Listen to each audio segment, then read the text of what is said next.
Bonjour.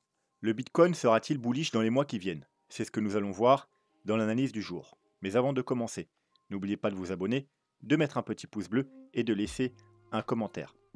Alors, dans la vidéo du jour, bien entendu, on va aller voir ce qui s'est passé du côté du Bitcoin ce week-end, donc du court terme, mais vu que c'est le début du mois, on va également faire une petite analyse mensuelle. Voilà, c'est un peu le programme d'aujourd'hui. Et bien sûr, en fin de vidéo, il y aura le tirage au sort pour le giveaway de la semaine dernière. Donc je vous rappelle, c'est encore valable cette semaine et encore la semaine prochaine. Chaque semaine, pour fêter les 8000 abonnés, je fais un giveaway de 20 euros. Pour participer, il vous suffit d'une d'être abonné et de deux de laisser un petit commentaire. Et les tirages au sort ont lieu chaque lundi. Donc, sans perdre de temps, on se dirige vers la cryptomap de la semaine. Le cryptomap de la semaine est relativement verte, hein, même si on a quelques altcoins dans le rouge. Mais en général, ce n'est pas des grosses chutes, hein, c'est entre 2 et 5%, et un petit 7% pour WMX. Et sinon, on a quand même certains altcoins qui tirent leur épingle du jeu. Donc on a RLB qui nous fait un joli 26%, Rune 17%, Solana qui se réveille 21%, Gala 12%, BSV très joli 28%, BCH 19% et ARB 15%. Le reste, c'est entre 5 et 10% en moyenne. Le CryptoFear, il sort enfin de sa zone des 40 dans lequel on était bloqué depuis au moins 3 semaines. Voilà, là on est pile sur les 50. Donc on verra comment ça va se mouvoir dans les jours qui viennent selon que le Bitcoin tient sa hausse ou alors si c'est peut-être un piège haussier, eh bien malheureusement le CryptoFear rechutera également. Alors ça, je vous en parle rapidement, mais ce sera le sujet de la vidéo de demain. Rappelez-vous, j'ai fait une vidéo il y a quelques semaines avec une petite partie de mon portefeuille. Et ce week-end, vu que j'avais un peu de temps, je me suis amusé. J'ai vraiment refait le point sur mon portefeuille. Et donc là, j'ai mis toutes les cryptos. J'ai en fait transcrit un portefeuille pour le transformer en portefeuille de 10K. Pour que vous ayez une idée de mon portefeuille global. Et en même temps, ça fera une sorte de petit challenge, vous voyez. On va essayer de monter à 200K pour le bull run. Et du coup, j'ai partagé toutes mes cryptos avec vraiment le pourcentage représentatif, retranscrit sur 10K bien entendu, mais les pourcentages sont exactement les mêmes. Donc j'ai du Bitcoin, de l'Ethereum et 30 cryptos. Ouais, j'en ai un peu beaucoup. Ouais, je me suis aperçu que j'avais beaucoup de cryptos. Et on fera ça dans la vidéo de demain, puisqu'on va beaucoup voir les altcoins demain. Et du coup, ça va être intéressant, donc ne loupez pas la vidéo de demain. Le dollar, il est toujours aussi bullish, donc prudence hein, sur le Bitcoin. Je sais que ça monte sur le Bitcoin, on a fait un joli rebond, chose qu'on avait plus ou moins prévu, mais le dollar est toujours bullish, donc c'est inquiétant, vous savez, quand c'est comme ça en général, qu'est-ce que je dis? C'est qu'il y a un menteur, voilà, il y en a un des deux qui ment, parce que sur du moyen long terme, alors on l'a vu hein, dans la grosse vidéo de vendredi. Donc d'ailleurs, si vous n'avez pas encore vu la vidéo, allez la voir, mais elle a été plutôt beaucoup regardée. Il y en a, ils n'étaient pas contents d'ailleurs de la vidéo. Quand on va pas dans leur sens, il y en a, ils sont pas contents. Mais voilà, le dollar est toujours bullish, donc prudence. N'achetez pas n'importe comment et surtout n'importe quand. Hein. Achetez au bon moment, quand les gens ils ont peur, quand on est sur des potentiels bottom. Hein. C'est pas pour rien que la semaine dernière, je vous ai sorti des vidéos. La lune prédit un rebond, Bitcoin pile mais ne casse pas, Bitcoin bullish, les bulls contre-attaquent. Vous voyez, c'est dans ces moments-là, quand on est sur des potentiels bottom, qu'il faut penser à acheter. Et pas qu'une fois que le pump, qu'on a déjà pump à un certain nombre de pourcentages, parce que vous risquez d'acheter soit un top provisoire, ce qui est jamais une bonne chose, surtout psychologiquement, même si on doit remonter après. Voilà. Toujours acheter dans les moments opportuns, dans les moments où les gens ont peur. Quoi qu'il en soit, le dollar, il est toujours extrêmement bullish en weekly. On entame la 12e semaine de hausse consécutive en daily. Par contre, on a une potentielle, alors encore une fois, c'est potentiel, hein. Comme ici on avait des potentiels, mais elles n'ont jamais été validées, des divergences, on a continué à monter. Donc à nouveau, on a une potentielle divergence haussière, parce que là on fait un léger plus haut. Je peux vous le mettre comme ça peut-être, hop là. Vous voyez qu'on fait un plus haut, mais que sur le RSI, on fait un plus bas. Donc même si on monte encore un peu, il y a encore de la marge. Donc si on rechute par derrière, eh bien ça nous enclenchera une divergence. Mais encore une fois, pour valider cette divergence, il faudra casser ce niveau-là. Hop là. avec le RSI pour valider la divergence. Voilà. Si ensuite on casse la trendline baissière, hein, qui est en lieu depuis le bottom, enfin la trendline haussière, excusez-moi, puis le gros niveau là, ce sera plutôt bon signe, il faudra s'attendre au moins à une correction. Mais pour l'instant, c'est juste du potentiel, donc pour l'instant, le dollar, malheureusement, est toujours très bullish. Donc on continuera de surveiller ça attentivement. Le petit Bitcoin sur du court terme, donc là on est sur du daily, on pourrait peut-être même passer en 4 heures. Non, le daily c'est bien. Donc on a quoi? On a bon, une trendline baissière, hein, qui dure depuis le top, qu'on a cassé. Donc à plus court terme, on avait une fall in wedge. Alors, déjà, on va reprendre. Ici, déjà, on avait alors, je ne trouve plus le mot, on avait... bref. On avait une structure enfin, on avait cru reconnaître une structure d'accumulation. Hein. On avait fait le lien, je vous avais montré le graphique en Wyckoff. On avait vu que là, il y avait un petit excès, mais mis à part ça, c'était une très belle structure d'accumulation. Avec les différents tops et bottom, puis le spring qui a eu lieu ici, la montée, et c'était à peu près ici qu'on avait que je vous avais parlé de cette structure et que je vous avais dit qu'il nous manquait quoi? Il nous manquait un retracement pour aller retester la base et ensuite repartir à la hausse pour terminer cette structure d'accumulation. Et c'est exactement ce qui s'est passé. On avait également, si en prenant le parti qu'on avait un potentiel bottom, une première vague haussière et théoriquement, on devait avoir une vague 2 qui revenait chercher ce niveau. Voilà, donc ce niveau-là de l'analyse Elliott, qui était le même que l'analyse Wyckoff, nous disait que ici c'était un moment opportun pour faire des achats. Si vous aviez loupé, bien entendu, déjà les achats ici. Bon, rien ne vous empêche, si vous avez fait des achats ici, de reprendre également un trade ici. Hein. Voilà, je vous avais dit que ceux qui avaient pris un trade juste pour du court terme, fallait prendre vos profits ici. Ceux qui visent par contre plutôt le plan vague 1, 2 et vague 3, eh bien, il faudrait attendre ce premier niveau-là pour prendre un gros TP. Pourquoi? Parce que le rectangle orange, là, c'est la zone de rechargement de short du dernier mouvement baissier. Ensuite, on a la zone de rechargement de short de tout le mouvement baissier ici. Et que par rapport aux prolongations, normalement, si je ne me trompe pas, on a dû atteindre les 1. Donc le premier take profit. On va vérifier ça tout de suite. Oh bah, vous voyez, c'est au poil de cul près. On est venu parfaitement rechercher les 1. Alors je vous rappelle que la cible principale pour une vague 3, c'est les 1,61,8. Mais on n'est pas sûr d'être dans une vague 3. On pourrait juste être dans une ABC. Et une ABC, eh bien, les 1, ça veut dire 1 pour 1. C'est la cible principale de la vague A, B, de la vague C.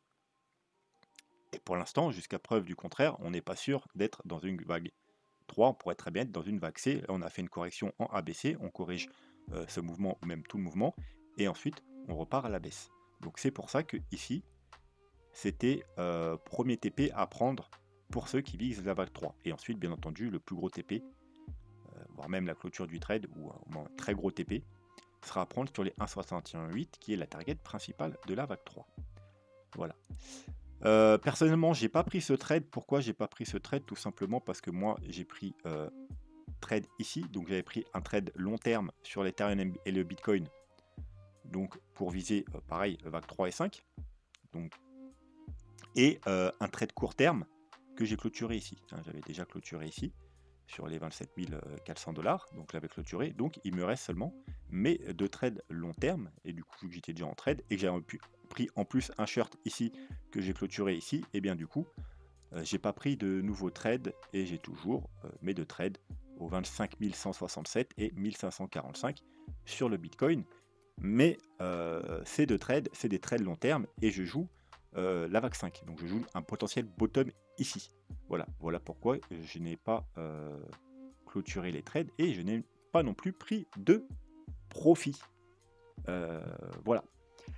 J'ai pris juste un take profit de sécurité quand on est venu chercher la zone de rechargement de short. Mais c'est vraiment un take profit, c'est juste pour payer les frais. Voilà, c'est même pas un TP1, c'est vraiment un très petit, c'est 10%, vous voyez. Mais parce que moi je joue pas la vague 3, parce que j'ai pas pris le trade ici. Je joue vraiment toutes les vagues si on a trouvé un bottom ici. Au cas où on a trouvé, parce que vous savez que ici c'était le premier target pour un bottom, et la deuxième target c'est les 23 000 $, mais on va voir ça après. dans le plan Elliott Wave. Donc, un petit tour. Alors, avant ça, on avait dit quoi la semaine dernière par rapport à la vidéo de lundi dernier? La Lune prédit un rebond qu'on vérifierait lundi prochain, donc aujourd'hui, si la Lune, l'indicateur lunaire, a bien fait son travail. Si je le trouve. Hop là. Et on avait vu qu'on avait un double signal sur l'indicateur lunaire, c'est-à-dire l'équinoxe, l'équinoxe d'automne, qui à chaque fois quasiment nous donnait un joli rebond, et également la pleine lune, qui, 70% du cas, nous donne un rebond. Et on peut voir que l'équinoxe était ici, on avait vu que juste après, souvent on avait un rebond, et pareil, la pleine lune ici, et bien voilà, une fois de plus, ça n'a pas manqué. On a bien eu le joli rebond. Donc la lune ne s'est pas trompée, hein, vous voyez, comme ici, comme ici, comme ici également, comme ici, comme c'est souvent le cas, hein, à peu près 70% du temps. Et l'équinoxe, je crois que ça arrivait 5-6 fois, et je crois que c'est 5 fois sur 6, ça nous a également donné un bottom, l'équinoxe. Donc, indicateur plutôt sympa, même si c'est corrélé à rien, ma foi, il faut quand même dire qu'il marche, puisque pour moi, un indicateur qui marche, c'est un indicateur qui a raison plus de 50% du temps, hein, sinon ça n'a aucun intérêt. Donc celui-là, il a environ, hein, globalement 70% du temps raison, et encore une fois, il a marché ce coup-ci, donc c'est plutôt sympathique. Donc on regardera ça, du coup on continuera à l'observer. Comme je vous ai dit la semaine dernière, je ne vous l'avais jamais présenté parce que c'est pas très sérieux, hein, c'est pas quelque chose qu'on peut relier à l'analyse, mais voilà, la Lune a ses effets, je sais pas quel est le lien. Alors il y en a, ils vont dire c'est une coïncidence, mais pour moi, quand une coïncidence marche 7 fois sur 10, ben, c'est tout aussi valide que de prendre vos indicateurs qui auront le même taux de succès. Donc voilà, on continuera à le regarder juste par curiosité. Et pourquoi pas pour... alors on va pas non plus se fier à cet indicateur à 100%, mais il peut valider des choses qu'on aura déjà. Hein, vous voyez, si on a déjà des signaux, comme là, on avait déjà des signaux, on savait déjà qu'on était sur un potentiel bottom, on s'attendait à un rebond, et ça nous confirmait. Voilà, ça peut nous confirmer nos biais haussiers ou baissiers. Bref, petit tour rapide sur le Total Market Cap 3, donc c'est l'ensemble des altcoins sans le Bitcoin et sans l'Ethereum. D'ailleurs, je vous ai partagé le graphique, hein, parce que alors je vous ai partagé pas mal de petits graphiques, hein, parce on a pas mal de petits altcoins qui sont en train de, vous voyez, casser des structures importantes, qui essayent, attention, hein, faut attendre les clôtures weekly, hein. Là, je l'ai mis en daily, mais c'est des gros time frames, donc normalement, il faut attendre les validations weekly. Donc, vous voyez, par exemple, Stacks, alors il y en a des tas, hein, j'en ai mis 2-3, mais il y en a des tas. On en a déjà vu pas mal déjà les semaines passées. C'est pour ça que, voilà, il se passe peut-être quelque chose. Souvent, vous savez, quand il y a un bottom, il y a des altcoins qui commencent à pump un peu chacun de leur côté. Et là, non seulement ils pumpent, mais ils essayent de sortir d'une zone. Voilà, donc là, c'est la trendline qui dure depuis le mois d'avril. Trendline baissière. Et d'ailleurs, et également, vous voyez ce gros niveau de résistance. Donc là, on est en train d'essayer de casser les deux en même temps. Donc voilà, si on y arrive en weekly, c'est extrêmement bullish, bien entendu. On a Matic qui est en train de nous faire à peu près la même chose. Vous voyez, il est en train d'essayer de casser le gros niveau de résistance et également sa trendline baissière. Et on en a tout un tas. Hein. Alors là, c'était le Total Market Cap 3 parce qu'on arrivait sur un niveau important. Mais on a également Sui, vous voyez, qui est en train d'essayer également de s'extraire pareil. Tous, ils ont à peu près la même configuration. Donc voilà. On verra ça demain parce que demain, on va s'intéresser un peu plus aux altcoins. Mais attention, comme je vous dis, ça peut être juste un piège puisque faudra regarder le weekly. Donc revenons-en au Total Market Cap 3. On avait quoi? On avait une falling wedge qui est un pattern bullish.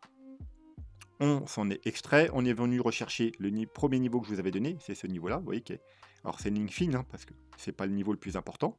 Une fois qu'on a cassé, on est revenu chercher le niveau le plus important. Cette fameuse ligne jaune, hein, le gros niveau, même mettre en weekly. Hein, voilà, le gros niveau de support résistance. Et bien entendu, ce sera extrêmement bullish si on le casse. On ira probablement une nouvelle fois rejoindre la trendline baissière, la fameuse trendline baissière, Et bien entendu, si on casse cette trendline baissière, on ira rejoindre le haut du canal et je pense que le haut du canal cassera parce que on aura cassé justement préalablement cette trendline baissière. Vous voyez ici, on n'avait pas cassé tout simplement parce que on avait également la trendline baissière, donc on avait une double résistance. Mais là, du coup, si on casse la trendline baissière, je pense que ce coup-ci, le haut du canal ne tiendra pas. Voilà. Et donc, pour l'instant, comme je vous dis, prudence. Il y a beaucoup d'altcoins qui nous ont donné une poussée haussière et qui sont en train de casser des niveaux importants. Mais vous voyez que sur le total des altcoins, on est juste tout simplement revenu tester cette grosse zone de support et de résistance. Et que c'est seulement si on arrive à la casser en weekly et de la confirmer, bien sûr, ça veut dire cassure plus une bougie de confirmation, donc il faudra voir ça la semaine prochaine. Et bien là, ça annonce du bon sur les altcoins. Vous voyez, ça nous validera également un gros W. Alors, pour casser le W, il faudra casser ce niveau-là, mais voilà, potentiellement un W weekly. Après cassure de la falling wedge, du gros niveau important, je pense qu'on ira sans problème rejoindre cette trendline. Et si on casse la trendline, en même temps, on validera bien entendu ce gros W weekly. Hop. Et ce sera extrêmement bullish. Comme je vous ai dit, on ira rejoindre le haut du canal et je pense que cette fois-ci, on le cassera à la hausse. Voilà, mais pour l'instant, eh bien, on est juste sous une très grosse résistance, donc prudence. Avant d'aller entamer l'analyse mensuelle, on va quand même rappeler un peu les différents plans Elliott Wave. Donc je vous rappelle que, alors encore une fois, si jamais vous voulez un peu plus de notions sur les vagues d'Elliott, que vous n'y connaissez rien, allez dans tuto, playlist, tuto, et vous avez un petit tuto sur les vagues d'Elliott, très simple à comprendre. Comme ça, vous pourrez comprendre mes analyses, mais également de tous ceux qui font de l'héliothisme. Vous pouvez retrouver cette vidéo également sous chacune des vidéos. Voilà, hop, vous allez ici. Et vous pouvez la retrouver également là, tuto vague d'Elliott, et également objectif du bullrun, si ça vous intéresse d'avoir les objectifs du bullrun. Quoi qu'il en soit, donc le plan qui est un plan bullish, c'est-à-dire que j'estime avoir trouvé un bottom ici. Il y a également un plan bearish, mais tant qu'on n'a pas cassé les niveaux importants, c'est-à-dire la zone des 21 aux 23 000, eh bien, je favorise le plan bullish. Voilà, le même qu'on favorise depuis ces niveaux-là, quand on a pu terminer la correction, le bear market, avec une très jolie flat qui s'est terminée ici. Depuis, on est dans un plan bullish et on y restera tant qu'on n'aura pas cassé ces niveaux. Si on casse ces niveaux, effectivement, la probabilité qu'on soit dans un plan bullish diminuera fortement et donc on s'intéressera un peu plus au plan bearish. Mais pour l'instant, jusqu'à preuve du contraire, on reste dans le plan bullish. Donc le plan bullish, on a fait une première vague haussière. On est en train de construire une vague 2 en A, B, C, en flat. Et les deux objectifs principaux sont les environ 25 000 $ qu'on est venu chercher ici. Donc on a potentiellement pu finir ici. Voilà, comme ceci. Et là, on est déjà reparti à la hausse. Ou on a également la deuxième target, qui sont les 23 400 $, target principal. Et on a une target intermédiaire, c'est voilà, pour la vague 2, c'est les 21 500 $. Mais je privilégie quand même cette target-là parce que c'est une double target. En même temps, la target de la vague 2 et en même temps la target de la flat. Comme ici, on a également double target. Target de la flat et 0,382 de la vague 2. Donc, je privilégie ces deux objectifs parce que c'est des doubles objectifs. Ensuite, on a celui-là, objectif alternatif, mais qui est seulement l'objectif de la vague 2. Et le dernier objectif pour la flat, mais également qui est seulement l'objectif de la flat. Donc, je les privilégie pas, ces deux objectifs intermédiaires.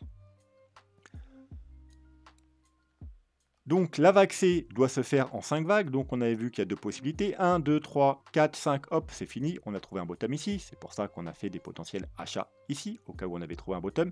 Et deuxième, alors il faut plus regarder en 3 jours ou en weekly, avec le RSI.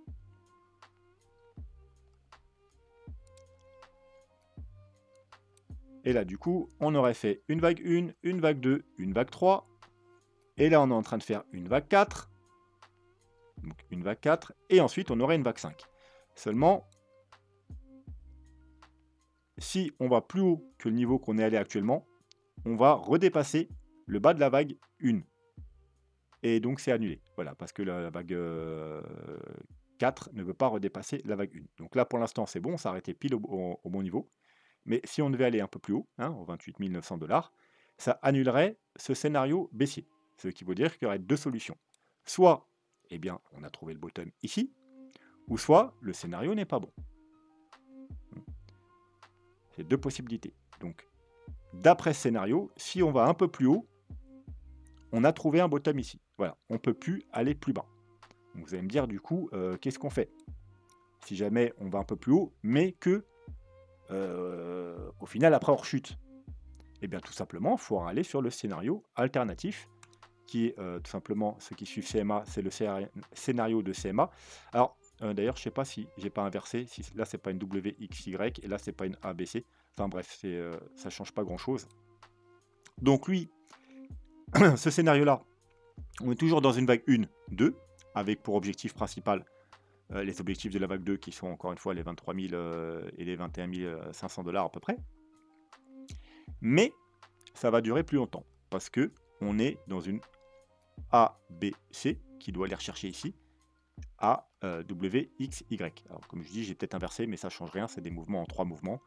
Voilà. Et là, on a fini la X, on va rechercher la Y. Ça veut dire que c'est un scénario extrêmement piégeur, puisqu'on va aller faire un triple top à peu près, hein, avec soit un léger plus bas par rapport au dernier top, soit un parfait double top, soit légèrement plus haut. Vous voyez?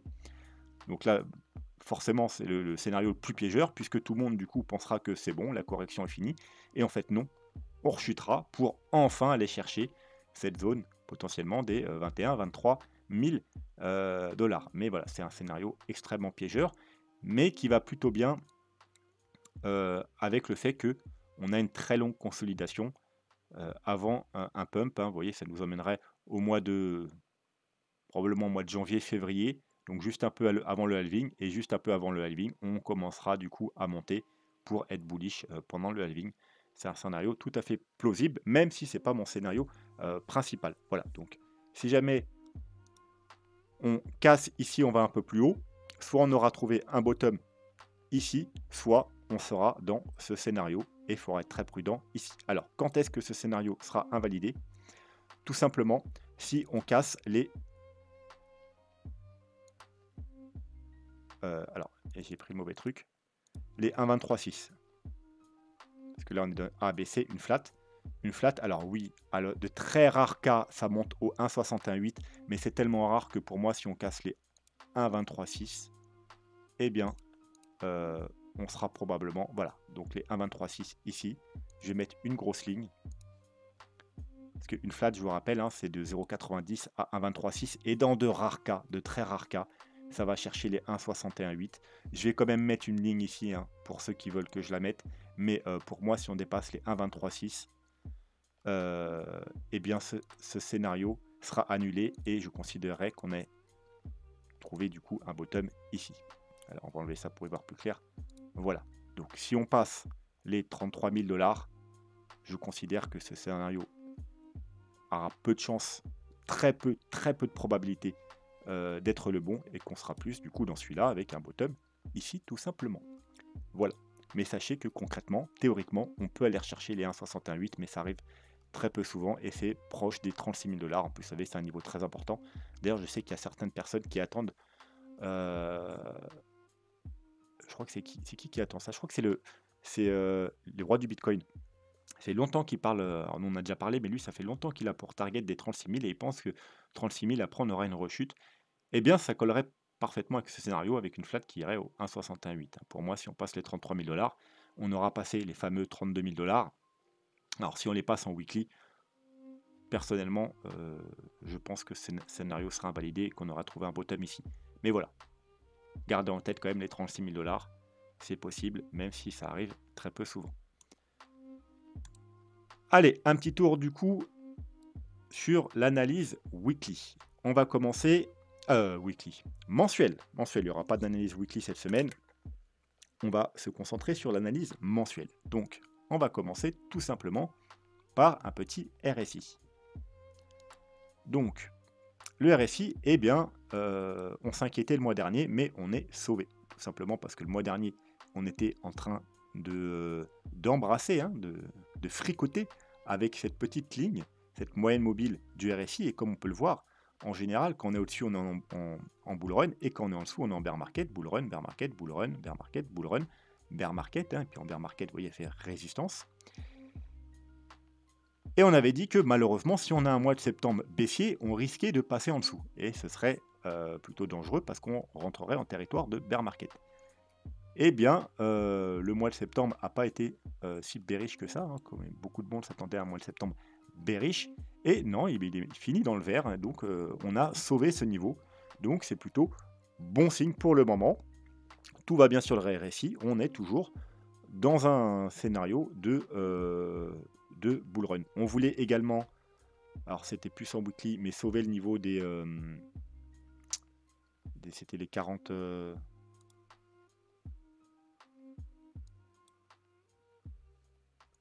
hop. On voulait sauver, c'était le niveau des 44. On voulait sauver le niveau des 44. Et bah, c'est également fait, hein, on a également sauvé le niveau des 44 parce qu'on avait vu que c'était le niveau de la dernière chance. Et ensuite, en général, quand on passait en dessous, eh bien, c'était plutôt mauvais signe. Eh bien, on l'a sauvé, il a joué le rôle de support. Et là, on est repassé même au-dessus des 50, je crois. Donc, c'est plutôt bon signe. Alors, est-ce qu'on y est au-dessus des 50? On est repassé au-dessus des 50, comme vous avez dit.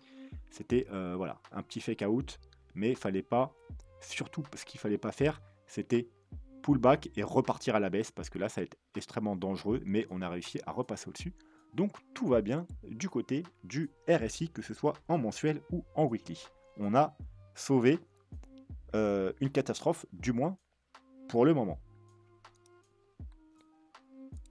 Stock RSI, MACD, on ne va pas s'y attarder.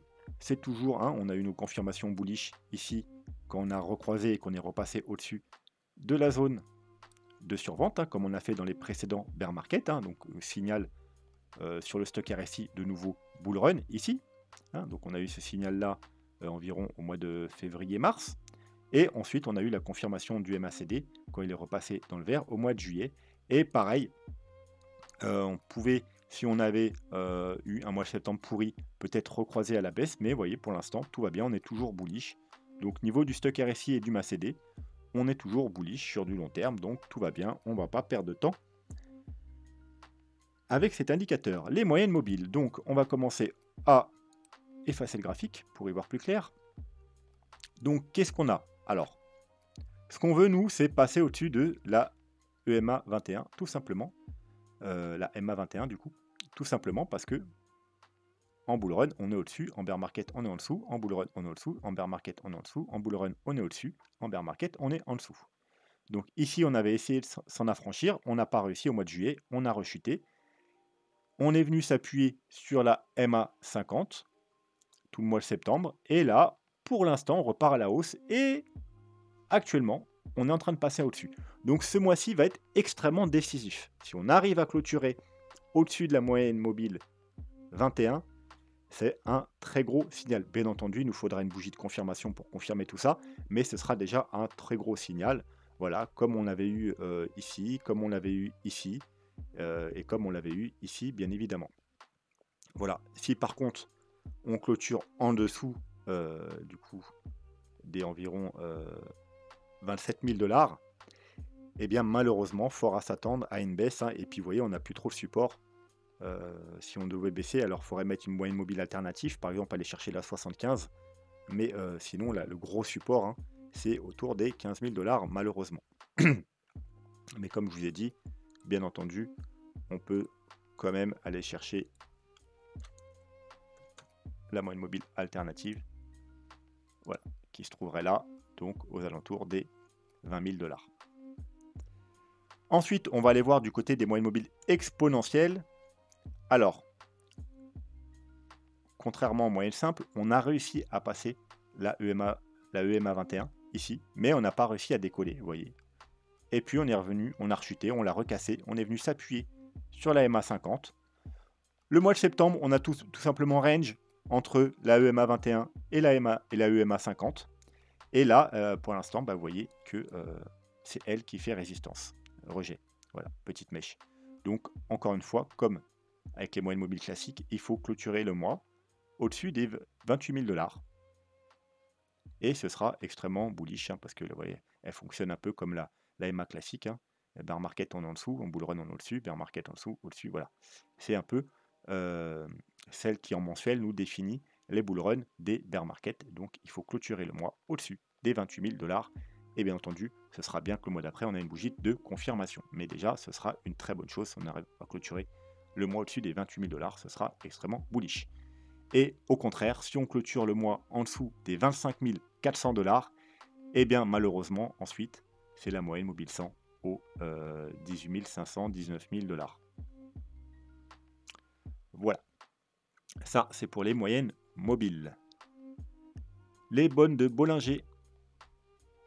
On n'a toujours pas de confirmation haussière, tout simplement parce que, comme on l'avait vu, hein, alors, les bull runs se font dans la partie haute, les bottoms de bear market dans la partie basse, et ensuite quand on repasse dans la partie haute, on a confirmation du bull run, comme ici après le Covid.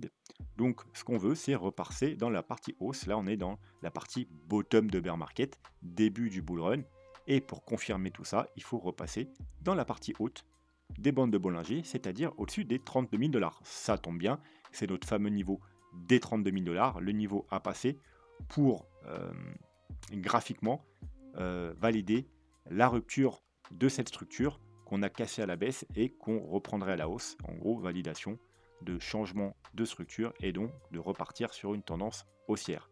Donc 32 000 $, niveau très important, on l'a déjà vu depuis plusieurs mois, peut-être même depuis plusieurs années maintenant. Et ben les bonnes de Bollinger actuellement se sont calées sur ce niveau, donc c'est parfait. Si on arrive à repasser au-dessus des 32 000 $, ce sera extrêmement bullish également. Voilà, pas grand chose d'autre à dire sur les bandes de Bollinger. On va pouvoir faire un petit tour du côté d'Ichimoku. Donc Ichimoku, la Tenkan a joué son rôle. On a rebondi sur la Tenkan, donc pour l'instant tout va bien.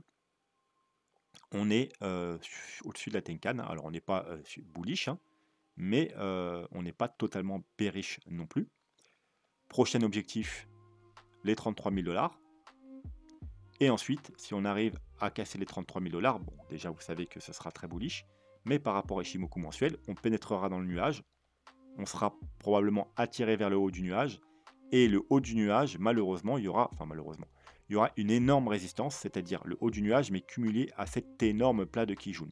Donc ce sera vraiment, si on casse les 33 000 $, alors vous savez qu'on a un petit niveau 36 000 $, mais par rapport au mensuel, c'est vraiment les 42 000 $ qui seront un très gros niveau à dépasser, puisqu'on aura et le haut du nuage et ce énorme plat de Kijun. A l'inverse, si on casse la Tenkan, on sera complètement bearish. Et c'est jamais arrivé. Vous allez me dire là, non, c'est jamais arrivé. Regardez, ici, malgré qu'on était très bearish, hein, bien entendu, on était au-dessus du nuage. Ici, on était au-dessus du nuage. Ici, cette bougie d'incertitude, on était dans le nuage et à peu près quasiment sur la Tenkan.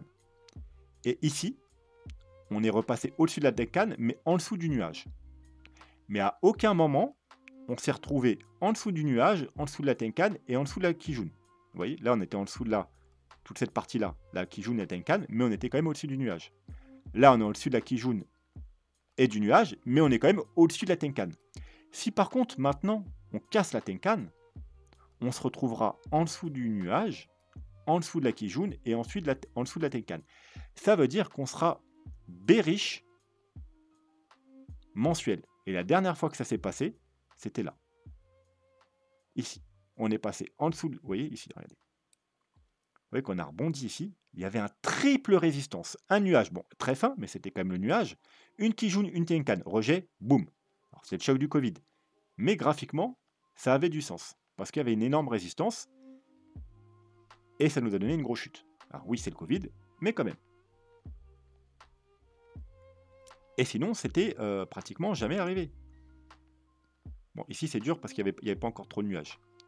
Mais voilà.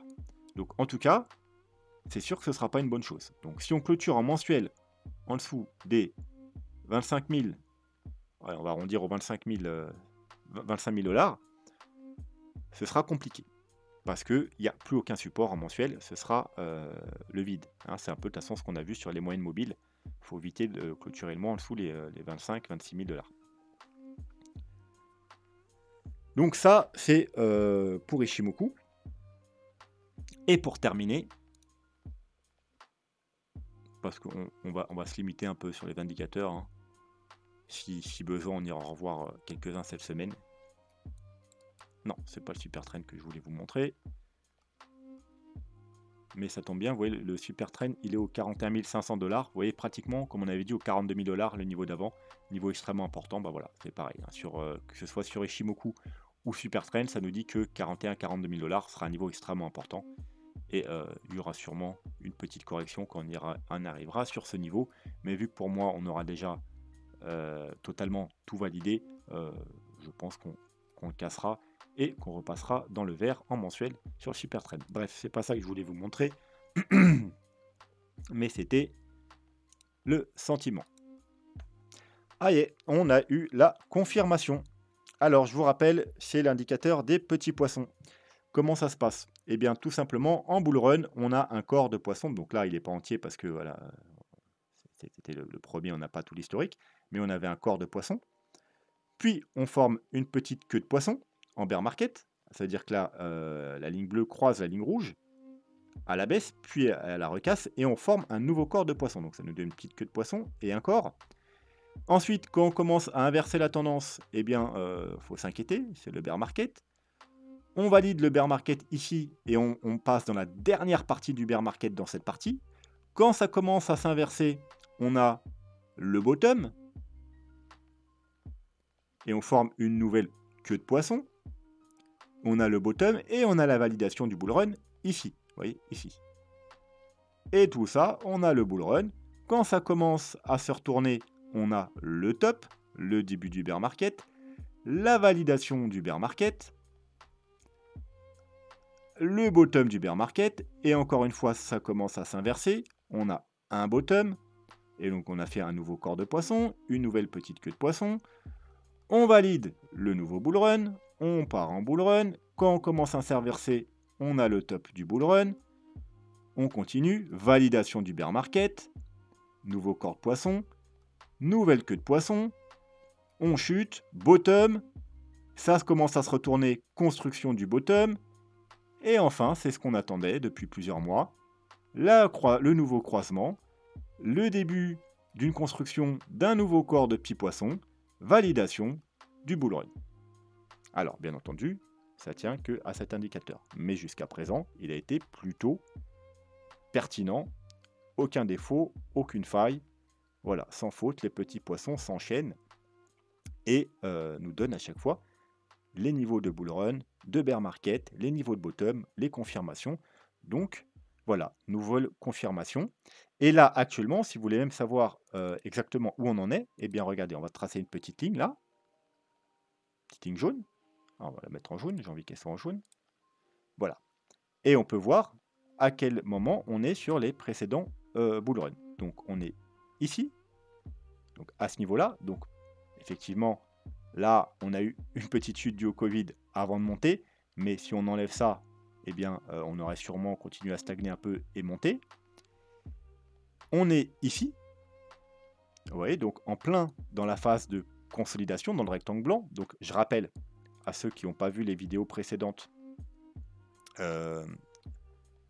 que, pour ma part, un bull run se fait en 3 phases, c'est-à-dire on a une première phase haussière, puis une longue consolidation dans un rectangle blanc, vous voyez ici, et quand on en sort, on a la dernière phase du bull run, c'est-à-dire la phase parabolique, la phase où il a vraiment un bull run explosif. Pareil, première phase haussière, on marque un top, on consolide, et quand on arrive à casser ces niveaux, on a la dernière phase du bull run. Donc première phase, deuxième phase, une longue consolidation dans un rectangle blanc, et ensuite, dernière phase haussière. Première phase, on a un top, longue consolidation, elle a été très longue ici, dans le rectangle blanc, et enfin, quand on casse le top qu'on a fait ici, eh bien, dernière partie du bull run. Encore une fois, première partie du bull run, on crée un top, longue consolidation. Vous voyez, à l'époque, quand je vous ai parlé de ça, eh bien maintenant, ça fait quand même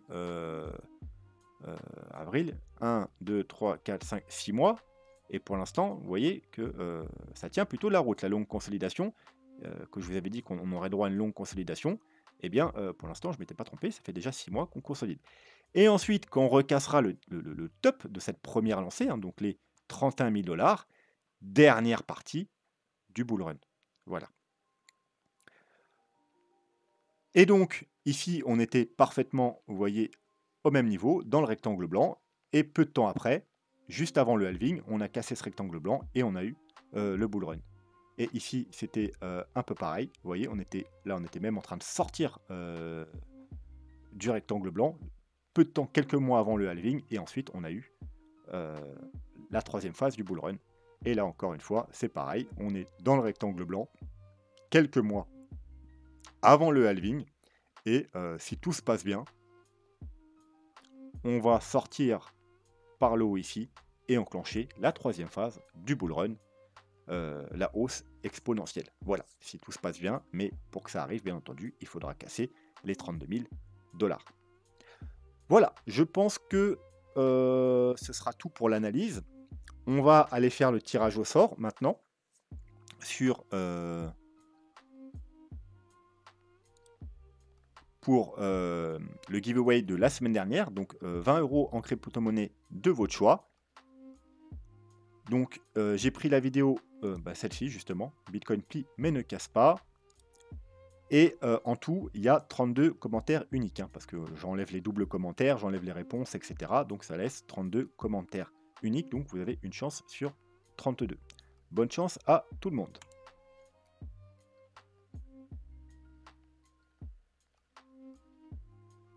Albert Wesker, très bonne analyse, vivement un changement de tendance. Merci pour le très bonne analyse, les compliments font toujours plaisir.